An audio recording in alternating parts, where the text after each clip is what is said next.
Assalamualaikum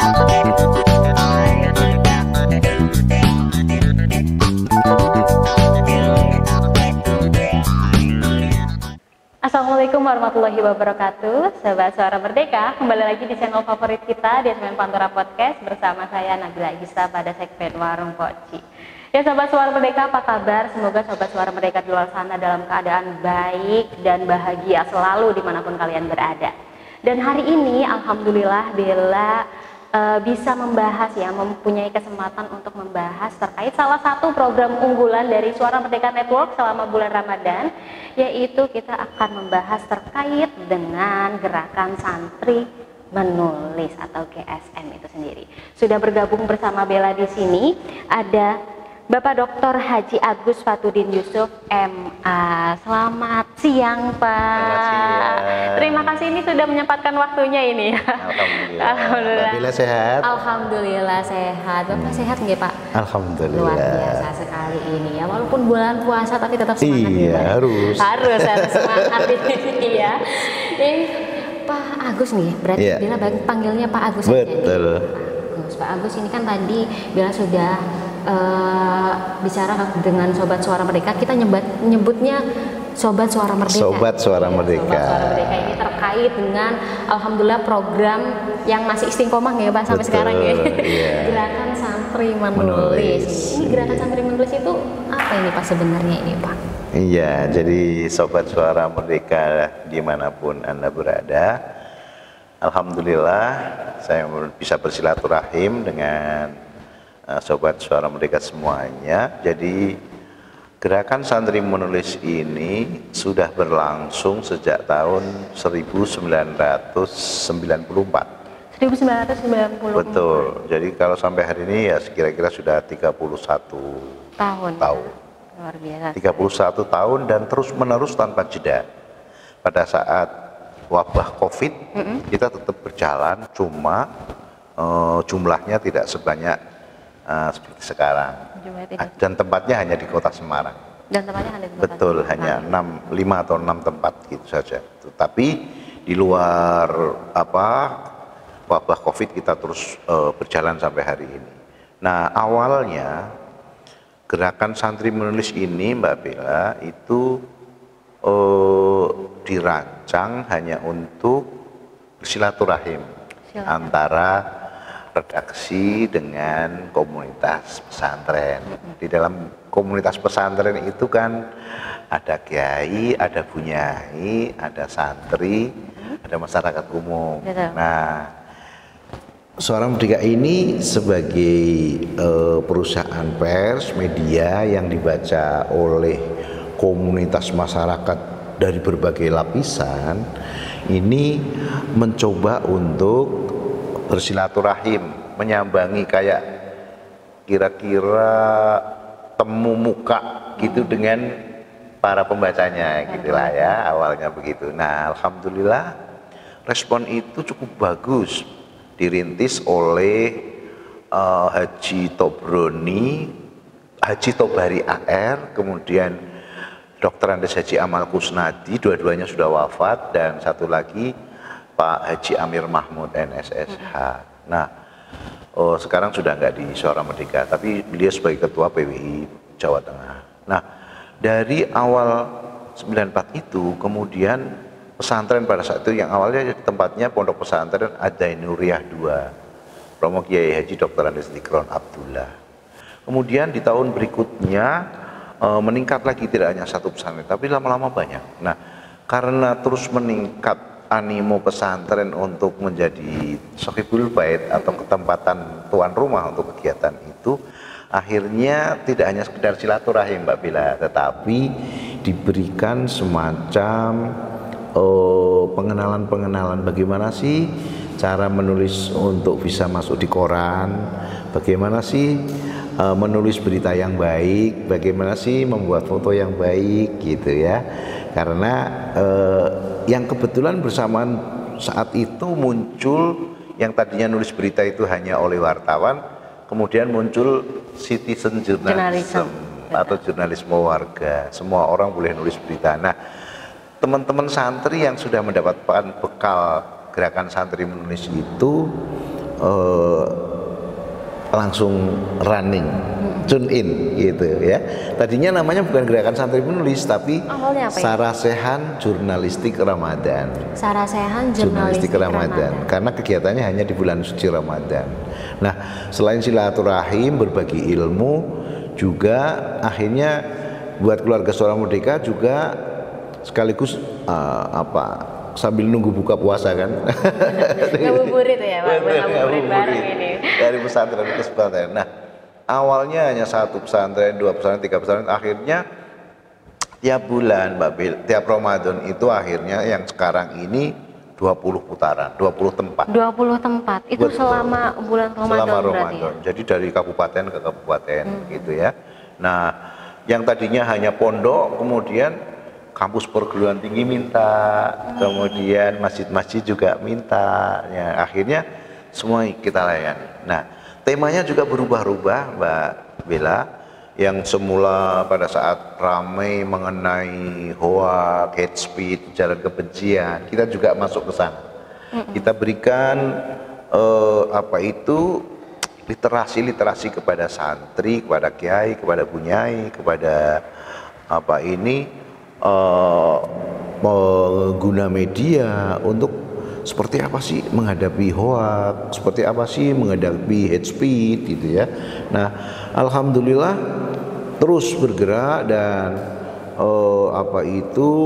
pihak-pihak yang selama ini belum tergerak untuk bersinergi dengan kita terus akhirnya muncul bergabung begitu, sehingga alhamdulillah sampai hari ini 31 tahun itu pun yang sekarang temanya berubah menjadi pelatihan dai medsos.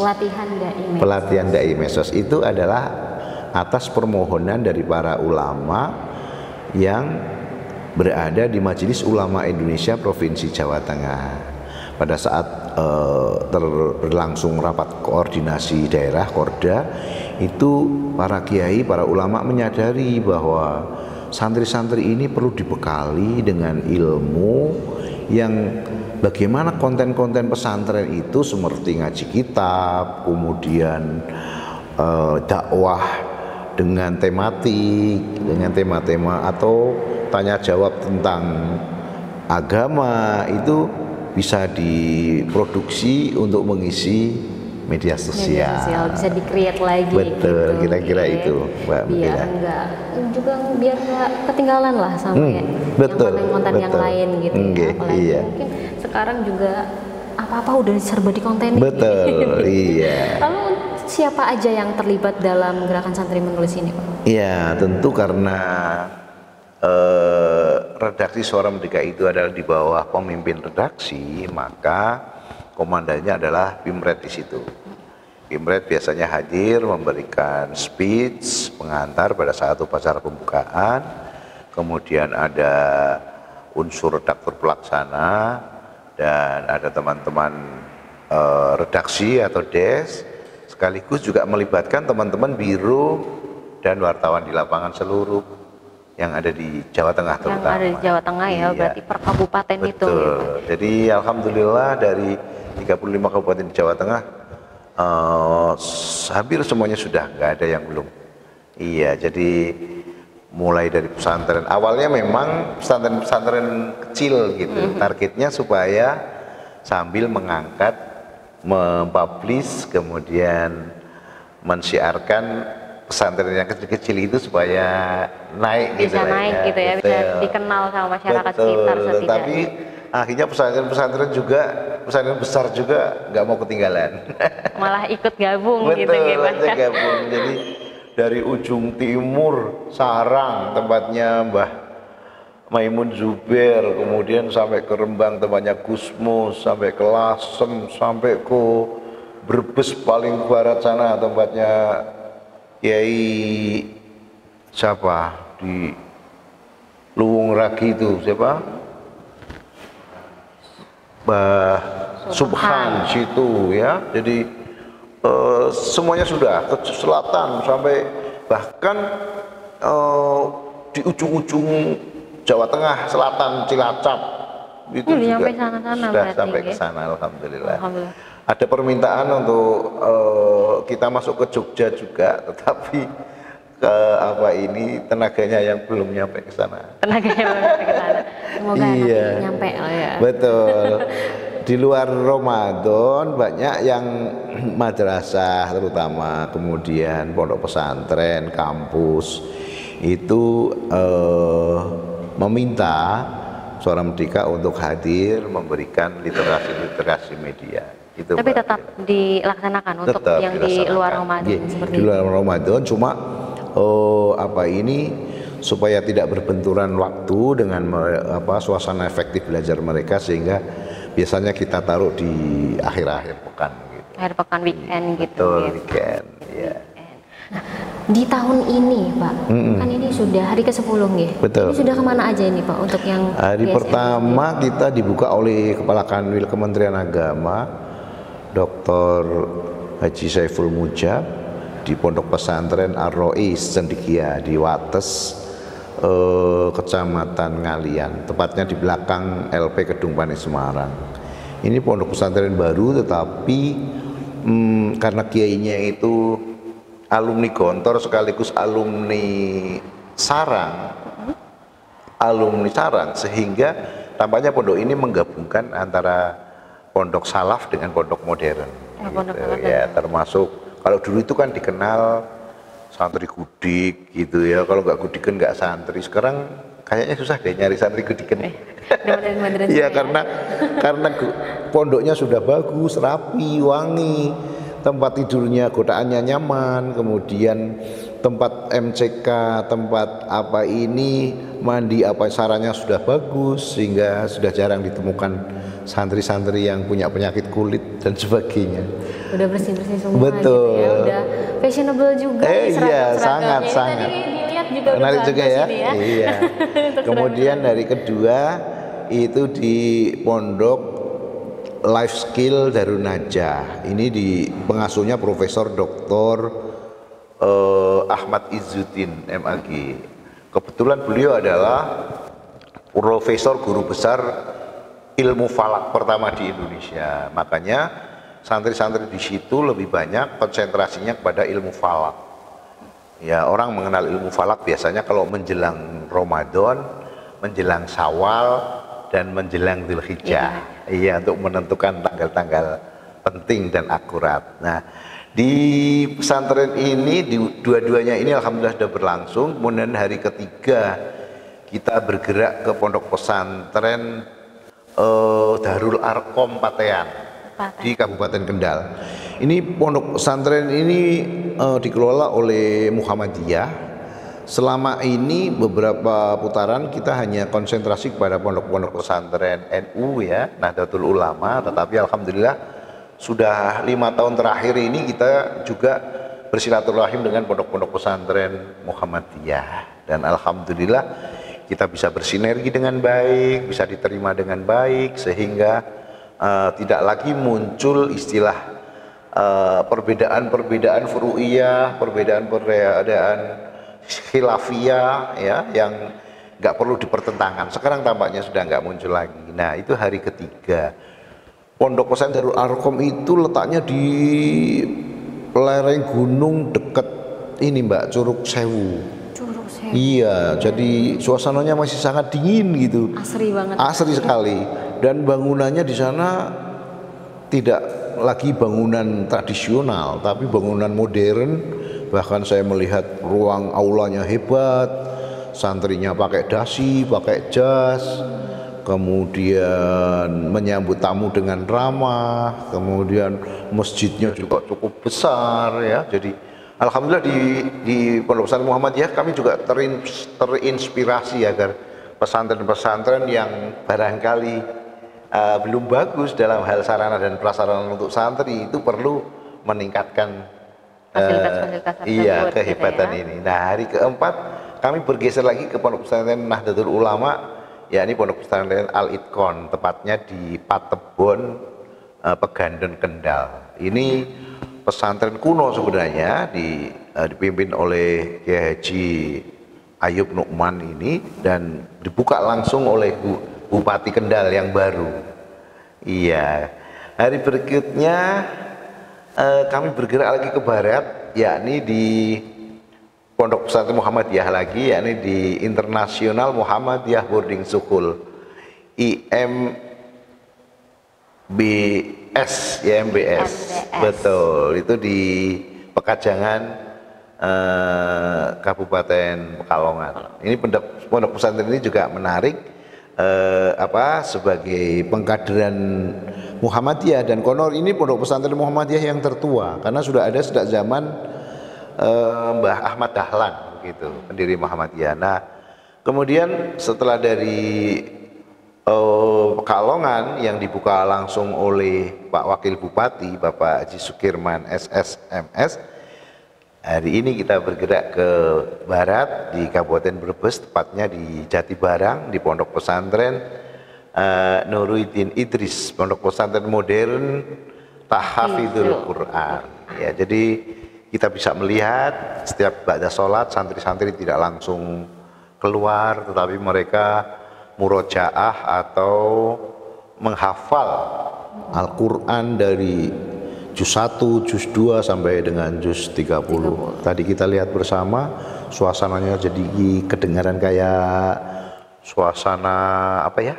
Apa Mbak Bella? Kayak suara tawon gitu. Tapi sesungguhnya itu adalah suara santri-santri yang sedang lagi menghafal ya, Al-Quran.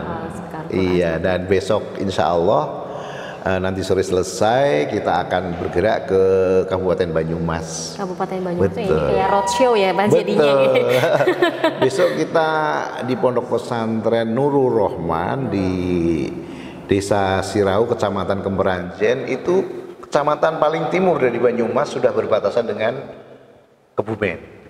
Iya. Kemudian di Banyumas 2 lokasi, hari kedua di Pondok Pesantren. Ini peninggalannya gurunya Gus Dur dulu, Habib Hamid, di Sokaraja. Namanya Pondok Pesantren Tebu Ireng 17 di Sokaraja namanya. Di situ. Nah, setelah dari situ hari berikutnya Selasa, Rabu, Kemisnya kami masuk ke Kabupaten Cilacap. Di Cilacap juga ada 2 lokasi yang kami tuju. Kemudian berikutnya ke Kabupaten Purbalingga, ke timur lagi ke Purbalingga, itu ada Pondok Pesantren Az-Zuhriyah kalau tidak salah. Kemudian ke timur lagi ke Banjarnegara. Berarti memang banyak sekali. Betul. Berarti full ini ya. Ini kalau terakhir nanti berarti di mana ini? Terakhir kembali ke Kota Semarang. Oh, terakhir kembali. Jadi setelah dari Banjarnegara, kita menempati satu masjid terbaru yang baru diresmikan Presiden Prabowo, yakni di Kota Mungkit, Kabupaten Magelang. Namanya MAJT, tapi bukan MAJT yang di Semarang, Masjid Agung Jawa Tengah, namanya Masjid MAJT An-Nur. Itu kalau orang-orang yang mau mau wisata healing ke Candi Borobudur, sekarang kebanyakan pada mampir ke situ. Mampir ke situ dulu ya. Karena sarana prasarana airnya bagus, MCK-nya bagus, tempat untuk dan gitu, ya. Pemandangannya asik. Mbak Bella udah pernah ke sana belum? Belum. Barangkali nanti mau diajakin belum? Oke, kita tunggu besok gabung ya. Dari Masjid MAJT An-Nur Magelang kita langsung bergerak ke Kasidan Solo, ya ini di Sragen. Dan terakhir di Semarang seperti belum terakhir. Dari Sragen itu kita di Pondok Pesantren di Musa ini punya Muhammadiyah juga. Ya, Muhammadiyah ya, juga. jadi dari 20 lokasi itu Muhammadiyah ambil 3 lokasi. Ya, tapi yang saya lihat memang hebat-hebat dari segi kurikulumnya, segi sarana prasarananya, kemudian bagaimana santri berpenampilan, nah gitu. Nah, dari Sragen kita bergerak ke ujung timur Jawa Tengah di Kragan, yakni di Pondok Pesantren Sunan Ngerang di Rembang, di Kabupaten Rembang. Kemudian berikutnya itu di Pondok Pesantren ke barat, Pondok Pesantren Al-Amanah di Weding. Ini sudah masuk pantai nih, Weding, Pantai Demak. Ya, dari Al-Amanah kita masuk ke Kota Semarang, yakni di Masjid Raya Baitur Rahman Simpang 5. Saya kira Mbak Bella tahu ini. Iya, tahu. Udah pernah ya? Udah pernah, sering Mas. Dari situ Insya Allah Menteri Dikdasmen Profesor Dr. Abdul Muti sudah confirm pada kami ingin bergabung di situ. Di Semarang itu. Betul, di Semarang, Menteri Dikdasmen. Kemudian itu 21 Maret, 21 Ramadan, 22 Ramadan di Pondok Pesantren As-Shodiqiyah Sawah Besar Semarang. Ini ulama yang produktif ya, Dr. Honoris Causa beliau sekarang lagi nulis Tafsir Al-Bayan 30 juz ya.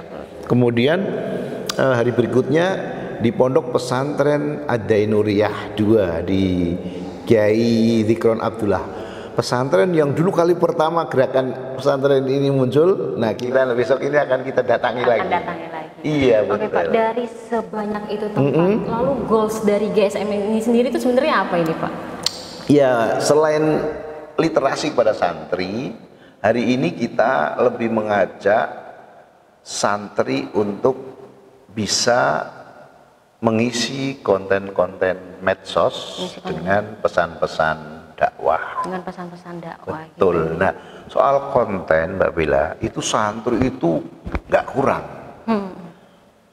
Contoh saja, santri itu punya kitab namanya Ta'limul Muta'alim. Satu pasal saja yang di sana itu dengan bentuk nadhoman, alala tanalul ilma illa bisitatin saumbi ka amajmi bihabi bayanin dakain wa khirsin wastibarin wa bulghatin wa irsati ustadin wa tuli zaman. Satu konten ini saja, ini kalau mau diulas bisa panjang, bisa berjam-jam. Nah, ini hanya contoh satu saja kitab Ta'limul Muta'alim. Padahal santri itu mengkaji kitabnya banyak sekali. Ada yang kecil-kecil Aqidatul Awam, ada kalau yang cewek-cewek belajar soal haid, soal nifas, soal darah haid, itu ada kitab namanya Risalatul Mahid.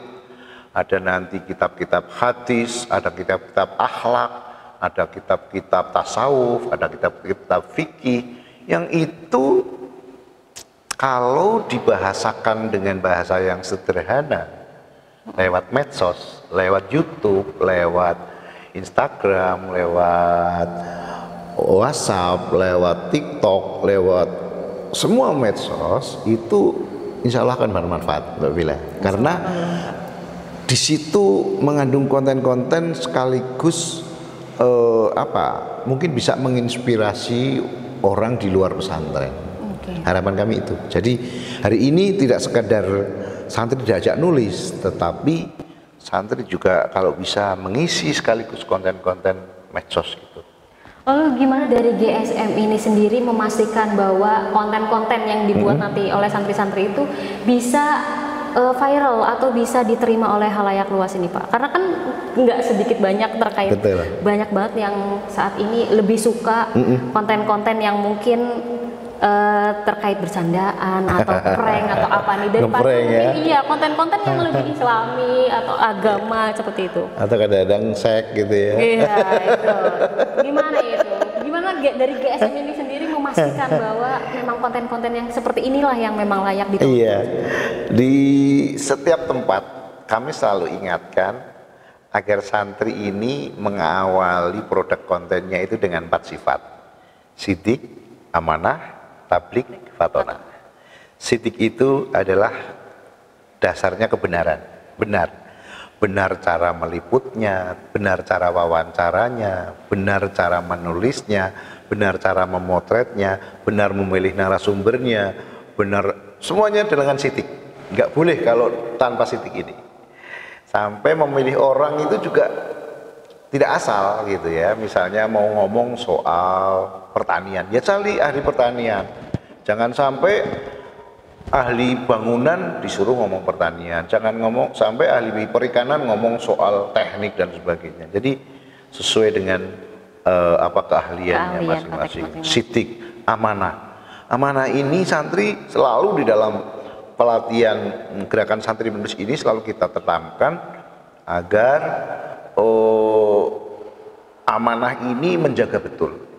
Misalnya kalau sumber beritanya mengatakan ini off the record, ya sudah kita sepakati walaupun berita itu menarik, ya off the record kita sepakati.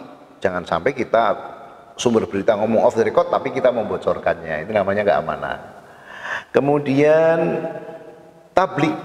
Nah, ini tablik ini kan artinya menyampaikan. Jadi santri mesti harus menyampaikan ilmunya, apa yang dia dapat di pesantren kepada umat. Nah, yang terakhir, yang keempat ini amanah tablik fatona. Dia harus punya kecerdasan, punya ilmunya.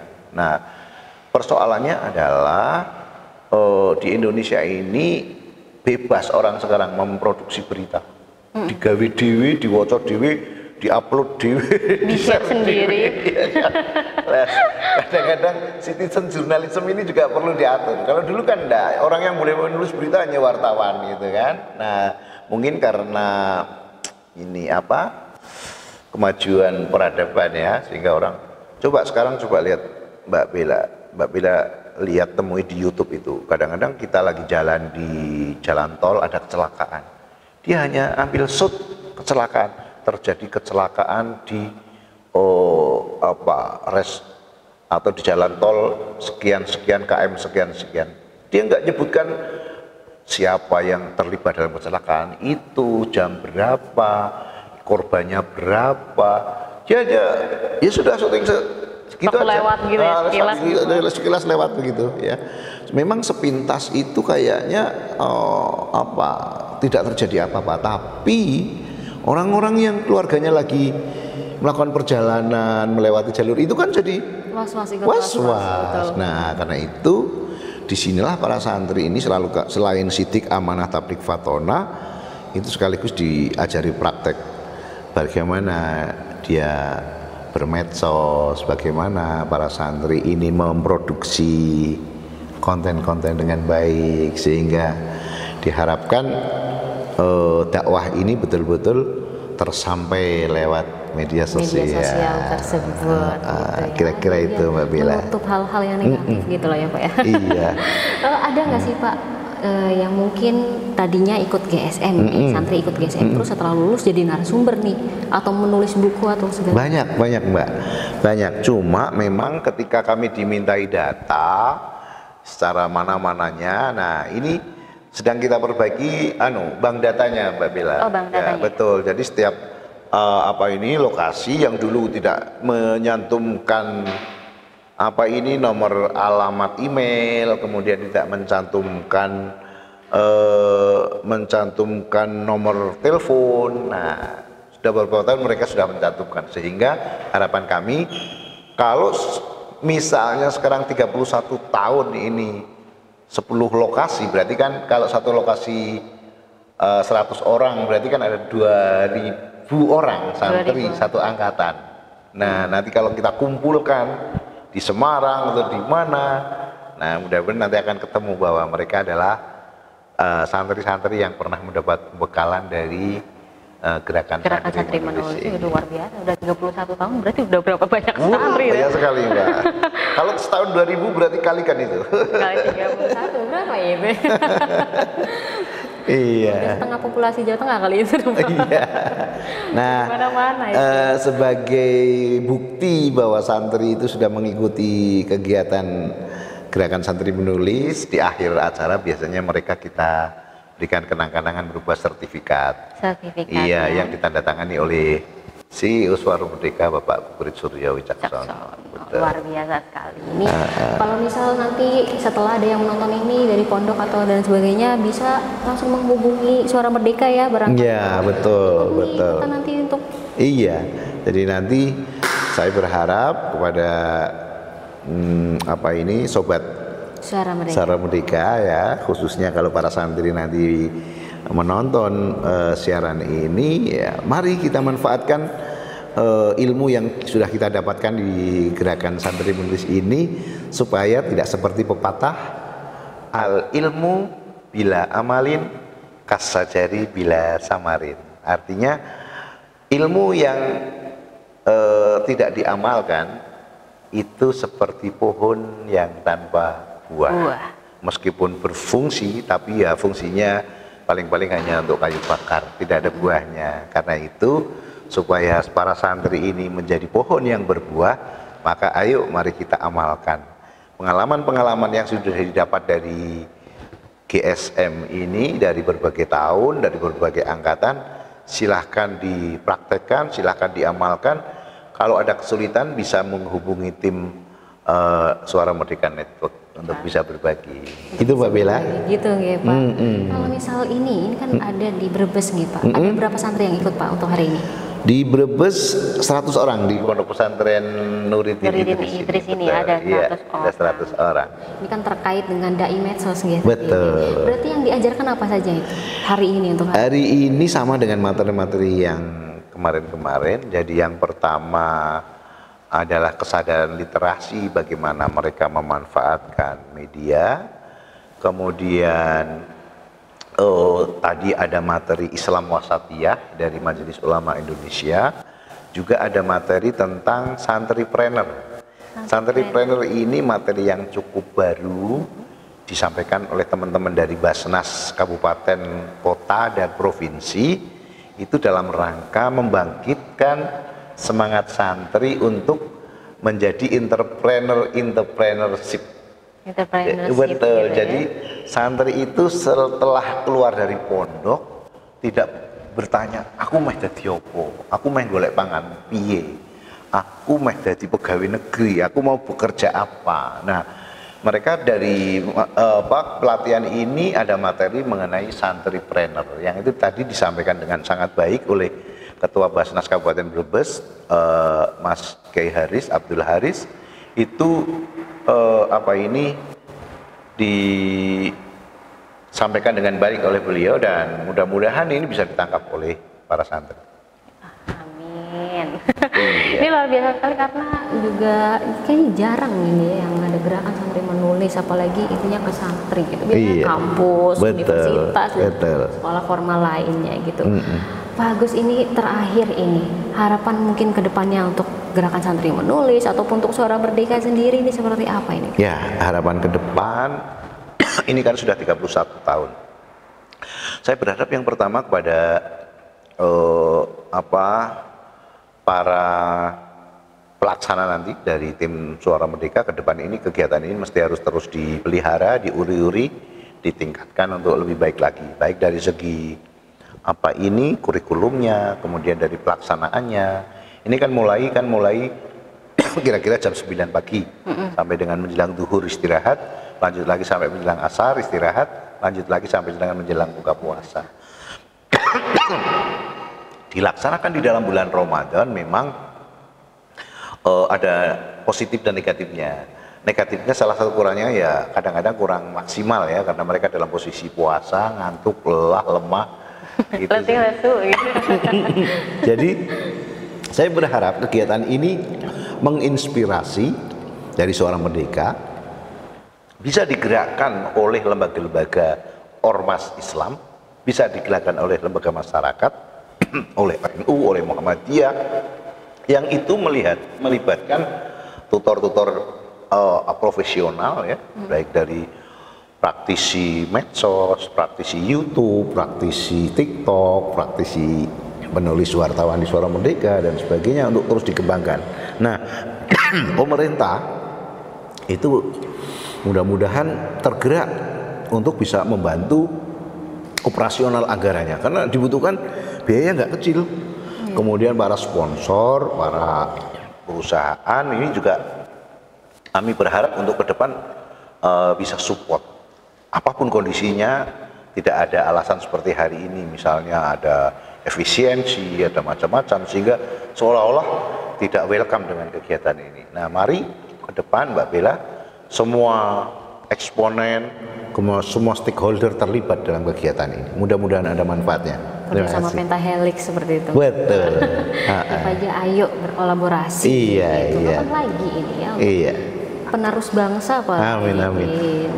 Pak Agus, terima kasih. Sama-sama Mbak Bella. Terima kasih. Informasi dan ilmunya. Semoga nanti kita bisa ngobrol-ngobrol lagi nih, Iya, Pak. amin, amin. Termasuk Mbak Bella katanya pengen dulan ke Masjid Anur. Iya. Ayo kita jalan. Sama tim kita ini langsung. Oke. Langsung kita ngevlog di sana nih. Iya. Pak Agus, terima kasih sekali. Terima kasih Mbak Bella. Langsung lancar kegiatannya. Betul, amin, amin. Semangat puasanya Pak. Amin, amin. Untuk kegiatan yang lain. Iya. Dan untuk Sobat Suara Merdeka, terima kasih sudah menonton video kali ini. Jangan lupa like, comment, share, dan subscribe. Sampai jumpa. Wassalamualaikum warahmatullahi wabarakatuh. Waalaikumsalam warahmatullahi wabarakatuh.